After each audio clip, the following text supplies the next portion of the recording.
What's up guys, welcome back.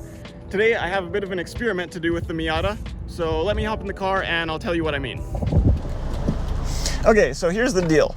This car is pretty old and it's made with fairly thin metal, which means when you're driving at any decent speed, it's quite loud inside.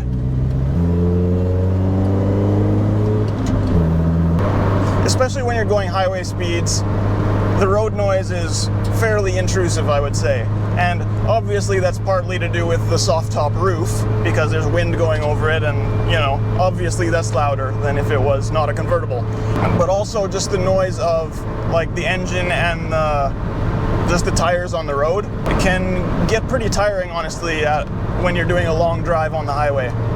So I had a thought a while ago that what if I tried to add some sort of sound deadening in the car to try to get rid of a little bit of that road noise. And I was wondering, like, I don't know, is it gonna work? Because with the roof, obviously, you're never gonna get it super quiet in here. So that's what we're gonna be experimenting with today. At this point, I still have no idea if it's gonna work at all, so we're gonna find out together. I bought a box of sound deadening sheets that basically just have adhesive backing and you stick them onto bare metal behind any of the interior pieces under the carpet and all sorts of stuff like that. So yeah, that is the plan for this video. It's pretty simple, but yeah, should be interesting to find out whether it actually makes a difference or not. Now, you wouldn't normally see me driving with the roof on in weather like this, because it's absolutely beautiful again. Basically, before I start this project, I want to get a measurement of how loud it actually is in here. That way I'll actually have like a measurable outcome to see whether it made a difference, and if so, how much of a difference. Okay, so this is one of the smoothest pieces of highway that I have around here. So should get a pretty accurate reading. I'm gonna turn off my fans and I have my decibel reading right there.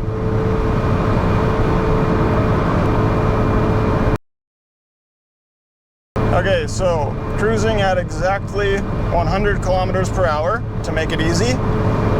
Looks like we are averaging about 80 decibels. All right, let me turn around, and then the other side of this highway is really bumpy, so that'll give us a bumpy road reading, I suppose. Okay, so we had 80 decibels going the other way on the smooth section. Let's see what we're at here.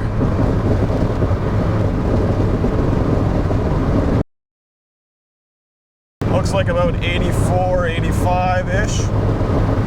Okay, cool, there we go. Good baseline, we're at about between 80 to 85 decibels at 100 kilometers per hour.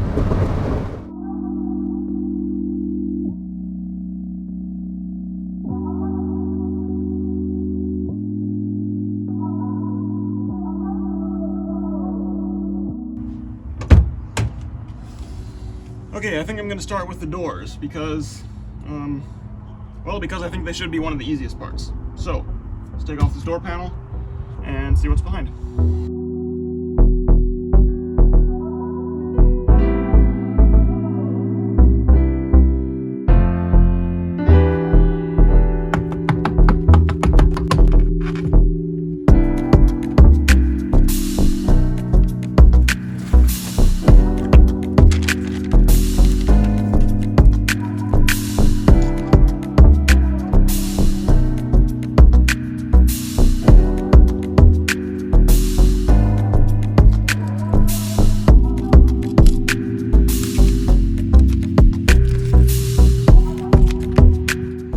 Okay, this might be a bit more difficult than I thought because there's only this much of an opening to the outer door skin, which is where the material is supposed to go.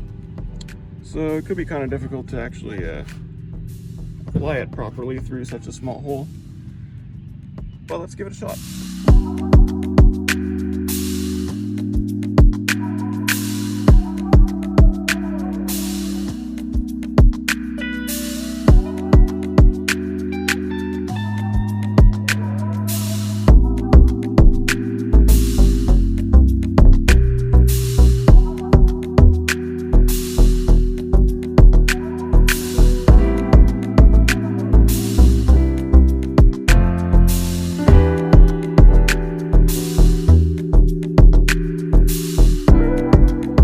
Okay, I think I'm done with this door.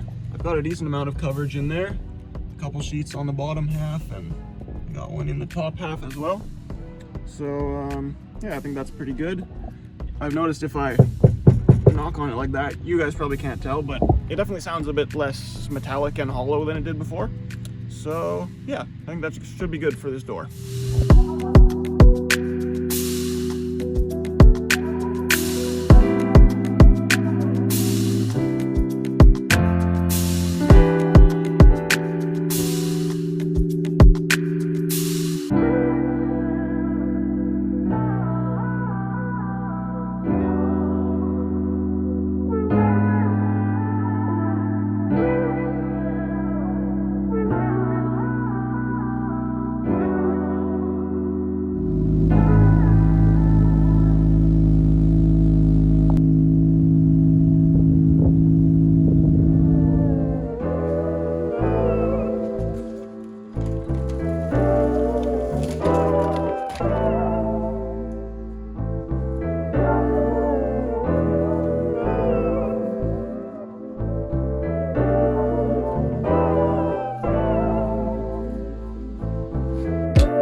Okay, that took a lot longer than it probably looked for you guys.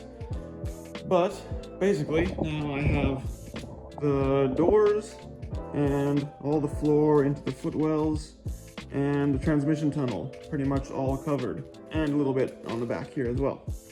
So now I'm gonna move on to doing kind of this back section underneath the roof. I'm not sure how much of this I'm actually gonna do. I definitely wanna do some like in the sides because it's very close to the rear wheel, which is gonna be making noise. So yeah, I don't know if I'll go all the way along the back here, but I'll take off this carpet and see what it looks like under there. So yeah, let's keep going.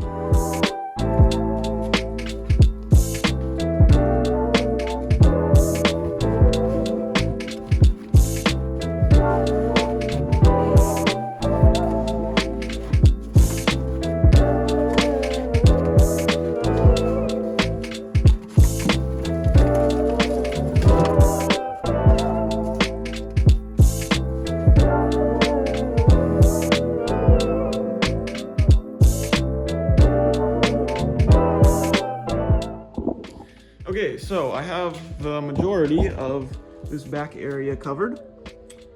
So I think that's pretty much all I can do on the interior. So, yeah, I guess I'll just put everything back together in there, and then I'm gonna move on and do some in the trunk, I think, and potentially under the hood, but we'll see how much material I have left.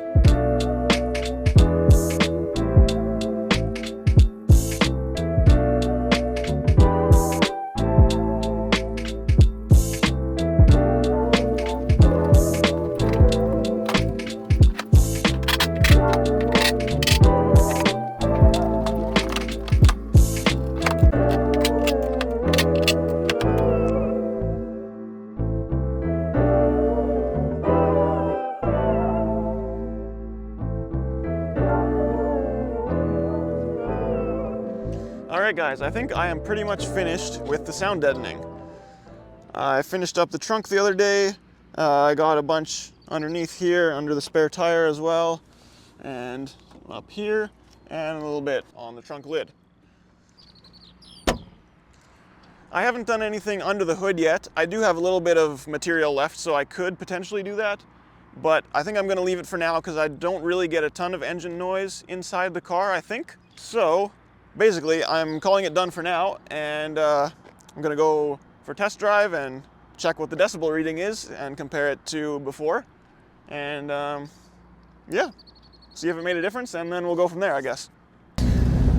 Okay, so I have driven around town a little bit earlier today with the roof on, and I do think it made a difference.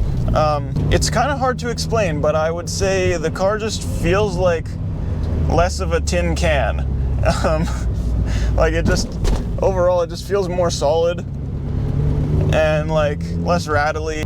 Yeah, I haven't been out on the highway at faster speeds yet, so we'll see what it sounds like there. But yeah, so far I'm actually pretty happy with it. I'm impressed that I was able to actually notice a difference in town.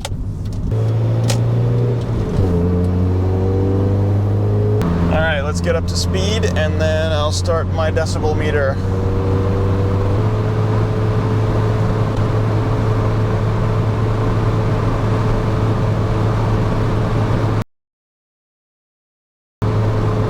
Okay, it looks pretty similar to what it was before. I don't remember exactly what it was, but I'm pretty sure it was around 80 on this smooth section of highway.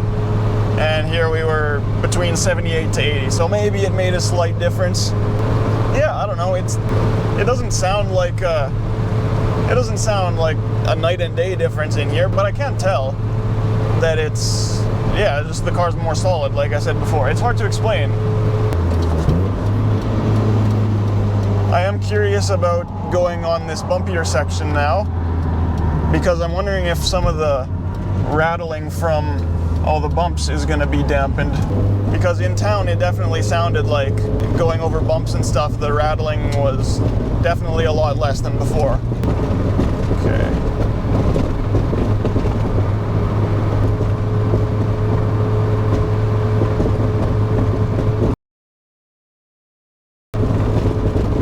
Okay, so it looks like we're averaging around 83, and I'm pretty sure before on this bumpy section we were around 85. So hey, there's a little bit of a difference, 2 decibels. I mean, I don't know if that's a big difference. It doesn't sound like a big difference. But yeah, once again, I don't think the actual decibel reading tells the whole story, because like I do definitely feel like the car is more peaceful inside, I guess. I don't know. Like yeah, I feel like before I could hear all sorts of things rattling. Even though it didn't make like a shocking difference in the decibel category, I am still quite happy with it, and I do think it made a difference. All right, there you have it, guys. Sound deadening in a convertible does make a difference, kind of. I mean, it's not a big difference, but I definitely do think it is going to make this car more comfortable to drive for long distances. In terms of the actual volume in the car, it's not a big difference, but it definitely does reduce the vibrations and rattles, and it kind of just makes it feel like a nicer car overall and less like an old rattly tin can. So yeah, I'm definitely happy that I did this. I think it was a good idea, and yeah, just going to improve the overall driving experience of the car just a little bit. Anyway, guys, I think that's going to be it for this video. So let me know what you thought, and yeah, thanks for watching. I'll see you guys in the next one.